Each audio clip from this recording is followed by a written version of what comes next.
धर्मस्थला कर्नाटक का एक पवित्र तीर्थ स्थल जो अपनी समृद्ध सांस्कृतिक और धार्मिक विरासत के लिए जाना जाता है, हाल के वर्षों में एक भयावह और रहस्यमयी मामले के कारण सुर्खियों में आया।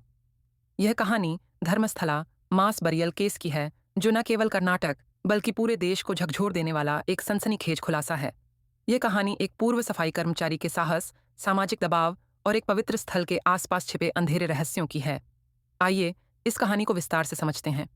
धर्मस्थला दक्षिण कन्नड़ जिले में नेत्रावती नदी के किनारे बसा एक प्राचीन और प्रसिद्ध तीर्थ स्थल है। यहाँ का श्री मंजुनाथेश्वर मंदिर देश विदेश से लाखों भक्तों को आकर्षित करता है। ये मंदिर जैन और हिंदू परंपराओं का अनूठा संगम है, जहाँ भगवान मंजुनाथ शिव की पूजा होती है।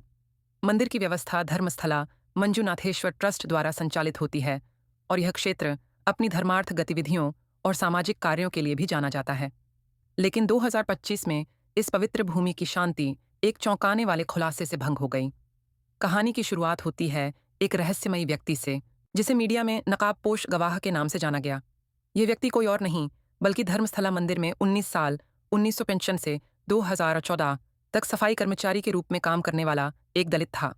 जुलाई 2025 में इस व्यक्ति ने एक ऐसा बयान दिया जिसने पूरे कर्नाटक में हड़कंप मचा दिया।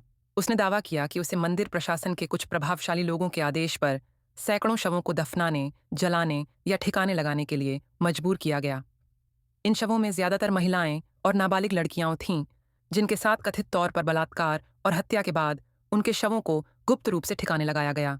इस गवाह ने बताया कि वह 19 साल तक इस भयावह सच्चाई को अपने सीने में दबाए रहा, लेकिन जब 2014 में उसके परिवार की एक लड़की के साथ भी ऐसा ही कुछ हुआ, तो डर और आतंक के कारण वह अपने परिवार के साथ धर्मस्थला छोड़कर भाग गया। उसने पड़ोसी राज्यों में छिपकर जीवन बिताया, लेकिन 19 सालों का यह जख्म उसे बार बार परेशान करता रहा। आखिरकार उसने साहस जुटाया और अपने वकीलों ओजस्वी गौड़ा और सचिन देशपांडे के माध्यम से इस मामले को उजागर करने का फैसला किया।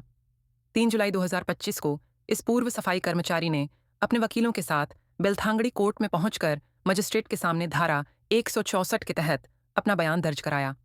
उसने दावा किया कि उसने 15 अलग अलग जगहों पर शवों को दफनाया था, जिनमें से कई नेत्रावती नदी के किनारे थे। उसके पास एक काला बैग था जिसमें एक महिला की हड्डियां थीं, जो उसने सबूत के तौर पर पेश कीं। उसने यह भी बताया कि कई शवों पर यौन शोषण और अत्याचार के निशान थे और इनमें 12 साल तक की बच्चियां भी शामिल थीं। इस बयान ने न केवल स्थानीय प्रशासन बल्कि पूरे देश को स्तब्ध कर दिया। धर्मस्थला जैसे पवित्र स्थल पर इतने भयानक अपराधों का आरोप अविश्वसनीय था। गवाह की सुरक्षा को ध्यान में रखते हुए उसकी पहचान को गुप्त रखा गया और वह काले कपड़ों में पूरी तरह ढका हुआ कोर्ट में पेश हुआ। इस गंभीर आरोप के बाद कर्नाटक सरकार पर दबाव बढ़ने लगा। लोगों ने सड़कों पर उतरकर न्याय की मांग की और सोशल मीडिया पर धर्मस्थला हैशटैग के साथ इस मामले ने तूल पकड़ लिया। सरकार ने तुरंत कार्रवाई करते हुए डीजीपी आंतरिक सुरक्षा प्रणब मोहंती की अध्यक्षता में एक विशेष जांच दल एसआईटी का गठन किया। इस टीम में वरिष्ठ आईपीएस अधिकारी एमएन अनुचेत, सौम्यलता और जेके दयामा सहित 20 पुलिस अधिकारी शामिल किए गए। एसआईटी को धर्मस्थला में हुई सभी संदिग्ध मौतों, गुमशुदगी और यौन उत्पीड़न के मामलों की गहन जांच का जिम्मा सौंपा गया। एसआईटी ने गवाह की निशानदेही पर नेत्रावती नदी के किनारे और आसपास के इलाकों में खुदाई शुरू की। शुरुआती खुदाई में मानव अवशेष मिले, जिसने गवाह के दावों को और विश्वसनीयता प्रदान की। मंदिर प्रशासन ने इस जांच का स्वागत किया और कहा कि वह निष्पक्ष और पारदर्शी जांच का समर्थन करता है। लेकिन इस बीच कई सवाल उठने लगे कि क्या मंदिर प्रशासन को इन गतिविधियों की जानकारी थी या यह सब कुछ प्रभावशाली लोगों के दबाव में हुआ। जांच के दौरान एक और चौंकाने वाला तथ्य सामने आया। एक आरटीआई जांच से पता चला कि बेलथांगड़ी पुलिस ने 2000 से 2015 के बीच दर्ज अज्ञात मृत्यु मामलों के प्रमुख रिकॉर्ड नष्ट कर दिए थे। यह वही समय सीमा थी जिस दौरान गवाह ने शवों को ठिकाने लगाने की बात कही थी। यह खुलासा और भी संदिग्ध था, क्योंकि दक्षिण कन्नड़ जिला डिजिटाइजेशन के मामले में कर्नाटक का एक उन्नत जिला है।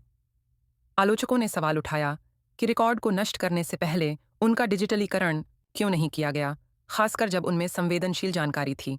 इस खुलासे ने पुलिस और स्थानीय प्रशासन पर सवाल उठाए। क्या यह एक सुनियोजित लीपापोती थी?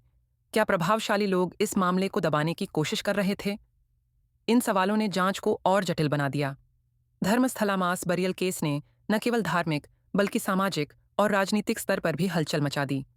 सोशल मीडिया पर इस मामले को लेकर गुस्सा और आक्रोश देखा गया। कई लोगों ने इसे धार्मिक स्थलों में शक्ति के दुरुपयोग का प्रतीक बताया। कुछ ने इसे दलित और वंचित समुदायों के उत्पीड़न से जोड़ा, क्योंकि गवाह स्वयं एक दलित था। 2017 में एक अन्य मामले का जिक्र भी इस कहानी में प्रासंगिक है। एक 17 साल की लड़की की हत्या के मामले में उसके पिता ने मंदिर प्रबंधन से जुड़े मल्लिक जैन, उदय जैन और धीरज जैन पर शक जताया था। उस समय यह मामला सीबीआई को सौंपने की मांग उठी थी, लेकिन कोई ठोस कार्रवाई नहीं हुई। इस पुराने मामले ने वर्तमान खुलासों को और विश्वसनीयता प्रदान की। अगस्त 2025 तक एसआईटी की जांच जारी है। गवाह की निशानदेही पर और खुदाई का काम चल रहा है, और मानव अवशेषों की खोज ने इस मामले को और गंभीर बना दिया है। कर्नाटक हाईकोर्ट ने इस मामले में गैग ऑर्डर हटा लिया है, जिससे लोगों का सच जानने का अधिकार और मजबूत हुआ है। लेकिन अभी भी कई सवाल अनुत्तरित हैं। क्या गवाह के सभी दावे सत्य हैं? क्या मंदिर प्रशासन की इसमें कोई संलिप्तता थी? और सबसे बड़ा सवाल, क्या पीड़ितों के परिवारों को कभी न्याय मिलेगा? धर्मस्थला मास बरियल केस एक ऐसी कहानी है जो पवित्रता और पाप, साहस और डर और सच और लीपापोती के बीच की जटिल रेखा को उजागर करती है। एक साधारण सफाई कर्मचारी का साहस इस मामले को सामने लाया, लेकिन यह कहानी अभी खत्म नहीं हुई है।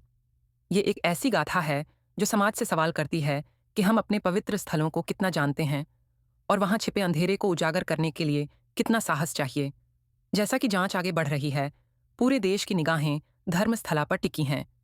यह कहानी न केवल एक अपराध की जांच है, बल्कि यह भी एक चेतावनी है कि शक्ति और प्रभाव के पीछे छिपे सच को उजागर करने की जरूरत है, चाहे वह कितना भी भयावह क्यों न हो। नोट: यह कहानी उपलब्ध जानकारी और समाचार रिपोर्टों पर आधारित है। चूंकि जांच अब भी चल रही है, कुछ तथ्य भविष्य में बदल सकते हैं। अगर आपके पास इससे संबंधित कोई जानकारी है तो आपका स्वागत है। धन्यवाद।